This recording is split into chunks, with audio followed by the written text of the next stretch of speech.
Thank you, Shri. Kapish, Pavan, Amita, Suchita, the star of the evening, guests of honor and honored guests. I must say, finding three Sicilians on the podium is absolutely fitting for a book about bureaucracy. There's no real surprise who the guests of honor are, but then looking at all the honored guests, I'm equally impressed by the galaxy of senior bureaucrats and officials who arrived this evening to support Suchita. I doubt there's so much governmental power packed into one room in Delhi, except when Narendra Modi dines alone. But having said that, it's good to see you all here to celebrate a book, especially since very few of you probably allow yourselves the time to read one, and here you're hearing lots of exhortations that you must indeed read this one, so that's a good start. Kapish began the evening by quoting that old line about behind every successful man is a woman, etc. And usually behind every successful woman, Kapish is a man trying to hold her back. But I think we've seen that here we have an absolute exception. Well, I mean, I think my challenge at the moment is that everything has already been said in poetry and prose, in English and Urdu, and the truth is that it's a challenge to add to the very accurate and comprehensive summary we've all heard of this remarkably interesting book, and so relevant to many in the audience today. Suchita, now over several books, has done a remarkable job of evocation of the life and challenges of the Indian bureaucrat. And she's done it particularly from the empathetic position of the bureaucrat's spouse, the Mem Sahib of the title of two of her books. Like others have said, there's a great deal about the life of the Indian bureaucrat that she has captured in her writing that will be familiar to many of you in this room and unfamiliar to the larger readership at which the book is also aimed. Like Pavan, I helped inaugurate this festival yesterday across on the lawn, the Words in the Garden. And it's intriguing that for this literature festival in Delhi, the city of bureaucrats, they chose three themes: love, loneliness, and nature. It seemed an interesting choice of themes for a literature festival in Delhi. Because as far as love is concerned, of course, nobody loves a bureaucrat. In this novel, not even his wife. The big challenge for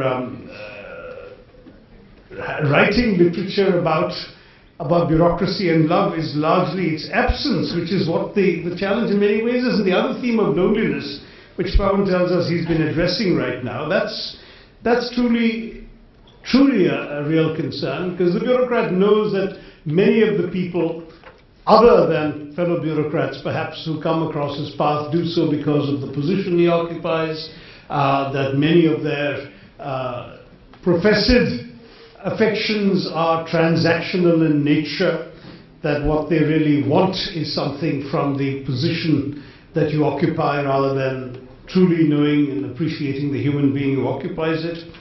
And so the loneliness that follows. And I think it's a striking challenge we've got when we think about the loneliness of the bureaucrat, because after all, no bureaucrat really goes to his maker at the end of his career wishing he'd spent more time in the office. So inevitably the regrets, the things you wish you had done more of, are the things that don't involve the office, which is precisely where you have spent much of your time. And I would say that Suchita so very, very intelligently and evocatively portrayed the way in which the bureaucrats are caught between performing their lives at their desks and, of course, living their lives beyond their desks. And that is the dilemma that I think features in many of her books, and in particular in this one, as the other speakers before me have so clearly described to all of you.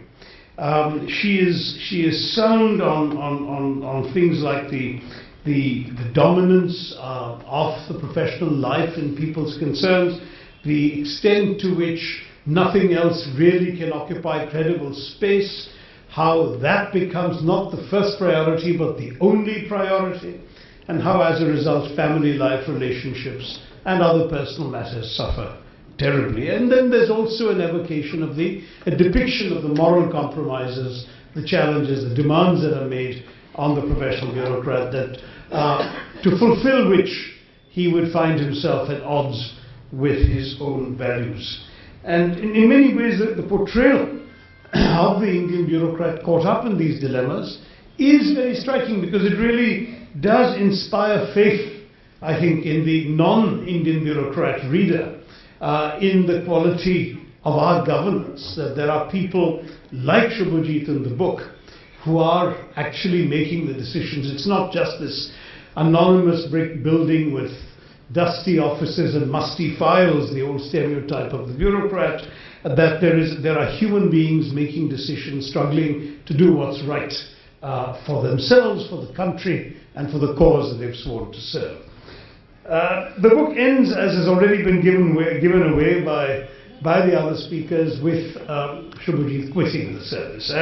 I told Suchita that that ending, prompted some reflection on my part as to whether the past can truly serve as a refuge from the challenges of the present. Maybe it's a Gandhian solution she's advocating here, this return to the purity of the village.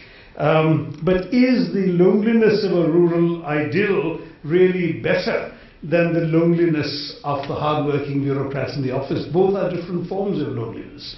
So I think this, to my mind, somewhat unsatisfactory conclusion to the dilemmas of the bureaucrat in the novel, when he demands VRS, he has an understanding boss who gives him a year's sabbatical instead, and he goes off to this hut in a village.